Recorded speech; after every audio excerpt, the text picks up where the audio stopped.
दोस्तों बिहार के आंगनवाड़ी में सेविका एवं सहायिका के पूरे 2000 पद पर भर्ती निकाली जा रही है। आपको बता दें कि अगर आप सेविका के पद पर आवेदन करते हैं तो 12वीं पास होनी चाहिए। अगर सहायिका के पद पर आवेदन करते हैं तो 10वीं पास होनी चाहिए। अब दोनों की सैलरी की बात करते हैं तो अगर आप सेविका के पद पर आवेदन करते हैं तो आपको 7,000 रुपये सैलरी आपको दिए जाएंगे। वहीं सहायिका के पद के लिए आपको 4,000 रुपये सैलरी दिए जाएंगे। सबसे अच्छी बात है दोस्तों, इस भर्ती में किसी भी प्रकार के एग्जाम नहीं लिए जाते हैं। बिना परीक्षा यहाँ पर भर्ती आयोजित की जाती है।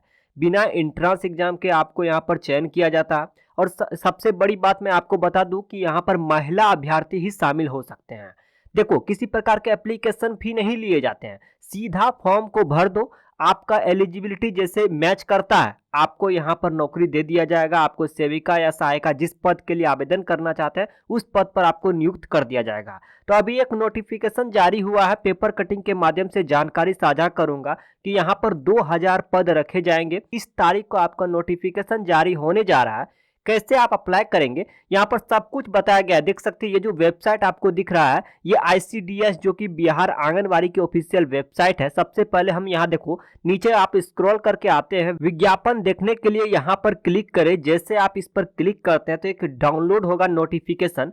यहाँ पर देख सकते हैं कि पटना जिला में जो भर्ती निकाली गई थी यहाँ पर लखीसराय में, इसके बाद नीचे स्क्रॉल करके आते हैं वैशाली में, सारण में, ईस्ट चंपारण में, खगड़िया में। तो हर एक जिला का जब जब नोटिफिकेशन जारी किया गया था यहाँ पर विज्ञापन संख्या देख सकते हैं, किस डेट को आवेदन स्टार्ट हुआ था, कब से कब तक अप्लाई हुआ था, और जब जब नोटिफिकेशन जारी हुआ था तो यहाँ से आप विज्ञापन को देख सकते हैं स्टेप बाय स्टेप। और विज्ञापन में पूरी की पूरी बातें बताई गई है कि सेविका के कितने पद रखे गए थे, सहायिका के कितने पद रखे गए थे, एलिजिबिलिटी क्राइटेरिया क्या रखी गई है। कुछ लोगों को ये डाउट रहता है कि कौन सा डॉक्यूमेंट लगेगा, अभी हम इसके बारे में जानेंगे। जैसे आप नीचे स्क्रॉल करके आते हैं यहाँ पर डॉक्यूमेंट के बारे में बताई गई है, अभी हम इस पर चर्चा करेंगे। सबसे पहले हम पेपर कटिंग के माध्यम से जानकारी प्राप्त करते हैं कि आखिर नई सूचना में क्या बताया गया है कि आंगनबाड़ी सेविका और सहायिका की भर्ती किस तारीख को निकाली जा रही है। जैसा कि साफ साफ पढ़ सकते हैं 2000 आंगनबाड़ी सेविका सहायिका का होगा चयन। नीचे स्क्रॉल करके आते हैं, यहाँ पर लिखे गए कि राज्य में 2000 से अधिक सेविका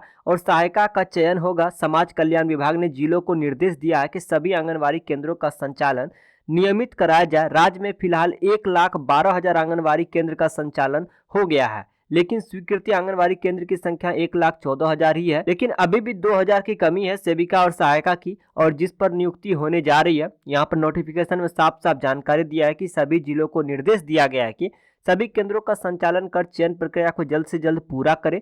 विभागीय मंत्री मदन सहनी ने कहा कि स्वीकृति अभी आंगनबाड़ी केंद्रों को किया जाए। अब इस नोटिफिकेशन में हम ये समझ सकते हैं कि अभी जो 2000 सेविका और सहायिका की कमी है जिसे जल्द ही पूरा करने जा रहा है। अब बात करते हैं कि कब इसका नोटिफिकेशन जारी किया जाएगा। लेकिन जैसे ही नोटिफिकेशन जारी होता है, ये नोटिफिकेशन आपको कहां पर मिलेगा, आपको मैं कुछ ऐसे ग्रुप बता दे रहा हूं, कुछ ऐसे वेबसाइट बता दे रहा हूं कि टाइम टू टाइम यहां पर आपको अपडेट मिलता रहेगा। उस ग्रुप को जैसे ज्वाइन करेंगे हर एक जॉब से जुड़ी लेटेस्ट अपडेट आप तक पहुंचती रहेगी। गूगल क्रोम में आपको सर्च करना है एजू तक। जैसे आप एजू तक सर्च करते हैं, टॉप में ही एक वेबसाइट आपको मिलेगी, शिक्षा समाचार सबसे पहले। इस वेबसाइट पर आपको आ जाना है। यहीं पर आपको करना क्या होगा, एक व्हाट्सएप ग्रुप का लिंक मिलेगा, टेलीग्राम ग्रुप का लिंक मिलेगा, दोनों को ज्वाइन कर लीजिए। होता क्या है कि जो भी वैकेंसी अपडेट यहाँ पर आती रहती है, जैसे कि कल देख सकते हैं बिहार पुलिस ड्राइवर की भर्ती निकाली गई है, जिसके लिए अप्लाई भी शुरू कर दिया गया। अपने यूट्यूब चैनल पर भी इसका वीडियो मिल जाएगा, अप्लाई का कंप्लीट प्रोसेस। नोटिफिकेशन डाउनलोड करना है, अप्लाई का लिंक देखना है तो इस वाले आर्टिकल पर क्लिक करके नीचे स्क्रॉल करेंगे,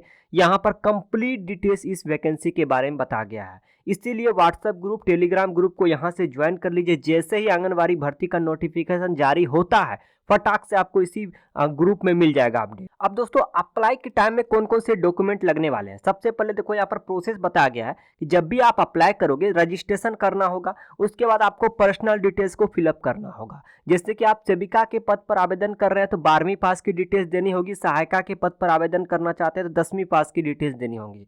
फोटो एवं सिग्नेचर को अपलोड करना होगा, जिसका साइज जो होगा, फोटो का साइज 50 KB से कम होनी चाहिए, वही सिग्नेचर का साइज जो होगा 20 KB से कम होनी चाहिए। ये साइज कैसे बनाते हैं, जैसे एप्लीकेशन अप्लाई स्टार्ट होगा मैं आपको complete step by step guide कर दूंगा कि अपने फोटो का साइज कम या ज़्यादा कैसे करते हैं।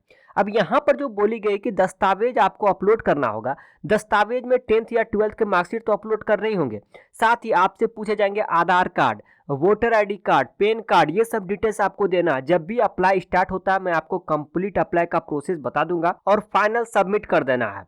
Step by step complete apply का प्रोसेस बताने वाला हूं, तो ये सब डॉक्यूमेंट अभी से ही तैयार रख लीजिए, क्योंकि जैसे ही अप्लाई स्टार्ट होता है उस टाइम आप डॉक्यूमेंट का व्यवस्था कीजिएगा तो संभव नहीं है। अगर आप जनरल से आते हैं तो आपको कास्ट सर्टिफिकेट की जरूरत नहीं है, लेकिन अदर जाति से आते हैं तो आपको कास्ट सर्टिफिकेट की जरूरत है। जाति प्रमाण पत्र आपको अभी से ही बना लेना है। इसके बाद निवास प्रमाण पत्र की जरूरत है तो निवास प्रमाण पत्र बना लीजिए।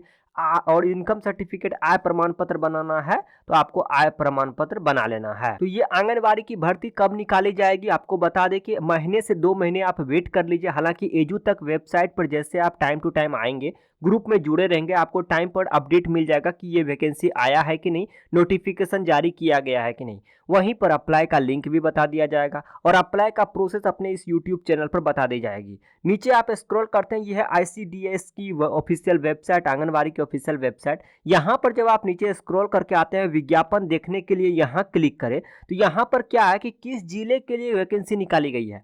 हाल ही में जो निकाली गई थी 14 नवंबर 2024 से लेकर 28 नवंबर 2024 तक अप्लाई हुआ था, वो पटना जिले के लिए हुआ था। इसके बाद नीचे स्क्रॉल करके आते हैं, लखीसराय के लिए हुआ था। तो अभी जो आंगनबाड़ी भर्ती निकाली जाने वाली है बिहार में, वो किस जिले के लिए निकाली गई इसकी स्पष्ट जानकारी नहीं दी गई है कि कौन से जिले के लिए निकाली जाएगी। हालांकि हर एक जिले में कुछ ना कुछ पोस्ट खाली ही होंगे, तो यहाँ पर ऊपर में ही यहाँ पर साफ साफ बता दिया जाएगा कि कौन सा जिले के लिए भर्ती निकाली गई है, अप्लाई कब से कब तक होने वाला है। देखो, सेविका का, सहायिका का दोनों निकाला जाता है। ऐसा नहीं कि सिर्फ एक ही पोस्ट का, अगर कोई मैट्रिक पास है और उसके लिए ऐसा नहीं कि सेविका का निकाल दिया जाता है और उनका नौकरी होता ही नहीं है, नहीं, यहाँ पर सेविका सहायिका दोनों निकाला जाता है। तो अगर आप भी इंतजार कर रहे थे इस भर्ती को लेकर, चलो इतना तो सूचना जारी हो गया कि हाँ अब नोटिफिकेशन जल्द ही जारी होने जा रहा है। तो आपको करना क्या होगा, सितंबर से अक्टूबर तक वेट करना है। मैं इसी यूट्यूब चैनल के माध्यम से सूचना भी दे दूंगा और अप्लाई का कंप्लीट प्रोसेस भी बता दूंगा। अब देखो, जैसे कि यहाँ पर एक और चीज बताया गया है कि यूजर मैनुअल फॉर सेविका एंड सहायिका, जैसे आप इस पर क्लिक करते हैं तो step by step complete process बताया गया है कि आपको कैसे रजिस्ट्रेशन करना होगा। ICDS साइट पर आके यहाँ पर रजिस्ट्रेशन करना होगा। नीचे स्क्रॉल करके आते हैं, इस प्रकार के फॉर्म आपको मिलने वाले हैं। फॉर्म में जैसे कि विज्ञापन संख्या चूज करना, क्योंकि आपको पता है कि बहुत सारी भर्तियां चलती रहती है। जब भी भर्ती आती है तो वहां पर विज्ञापन संख्या नोटिफिकेशन में जानकारी दी जाती है। यहाँ पर आवेदित पद, कौन से पद के लिए आवेदन करना चाहते हैं, अपना पूरा नाम यहाँ पर फिलअप करना, इस प्रकार के फॉर्म खुलने वाले हैं सभी। जैसे कि अगर सहायिका के पद के लिए आवेदन करना चाहते हैं तो मैट्रिक के सर्टिफिकेट के अनुसार डिटेल्स फिलअप करना है। जन्म तिथि मैट्रिक के सर्टिफिकेट के अनुसार भरना है। आयु, ईमेल आईडी, मोबाइल नंबर, लिंग, इसके बाद राष्ट्रीयता पूछी जाएगी, जिला, प्रखंड, पंचायत, वार्ड, आधार कार्ड नंबर, सब कुछ यहाँ से आपको डिटेल्स में फिलअप करना है और यहाँ पर रजिस्टर कर देना है। फिर नीचे स्क्रॉल करके आते हैं, एक आपको यूजर आईडी मिलेगा, इस यूजर आईडी को सेव करके रखना है। अब यूजर आईडी डालकर गेट OTP पर क्लिक करेंगे, मोबाइल नंबर पर OTP आएगा, लॉगिन कर देंगे। कुछ इस प्रकार के फॉर्म आपके सामने खुलने वाले हैं। जैसे कि आपका कुछ डिटेल जो रजिस्ट्रेशन के टाइम में फिलअप था वो यहाँ पर व्यक्तिगत विवरण में ऑलरेडी फिलअप रहेंगे। जाति का नाम अपना फिलअप करना, दिव्यांगता का प्रकार चूज करना है, जिला, परियोजना, आंगनबाड़ी केंद्र का नाम, मोबाइल नंबर, ETC वगैरह डालते ही सेव एंड नेक्स्ट पर क्लिक कर देंगे। इस प्रकार से आपका फॉर्म सबमिट हो जाएगा। अब यहाँ पर देख सकते हैं शैक्षणिक योग्यता की जानकारी फिलअप करने हैं। हालांकि जैसे अप्लाई स्टार्ट होगा मैं कंप्लीट स्टेप बाय स्टेप बता दूंगा। यहाँ पर देख सकते हैं अपना किस प्रकार से प्रमाण पत्र अपलोड कर सकते हैं, पासपोर्ट साइज फोटो एवं सिग्नेचर को अपलोड कर सकते हैं। तो A to Z गाइडलाइंस बताया गया है। तो आप तैयार रहो सारे डॉक्यूमेंट को लेकर। इस प्रकार के फॉर्म जैसे आप सबमिट करेंगे, इस प्रकार के फॉर्म कुछ ओवरव्यू आपका दिखने वाला है। फाइनल रूप से सबमिट कर देंगे, आपका फॉर्म वहां पर एक्सेप्ट हो जाएगा कि नहीं, रिजेक्ट हो जाएगा, इसका स्टेटस चेक करना मैं बता दूंगा। तो इससे ही वैकेंसी आती है। सबसे पहले आपको वीडियो पाना चाहते हैं, नीचे सब्सक्राइब बटन दबाइए, इस वीडियो को लाइक करके अपने दोस्तों में जरूर शेयर कीजिए। धन्यवाद।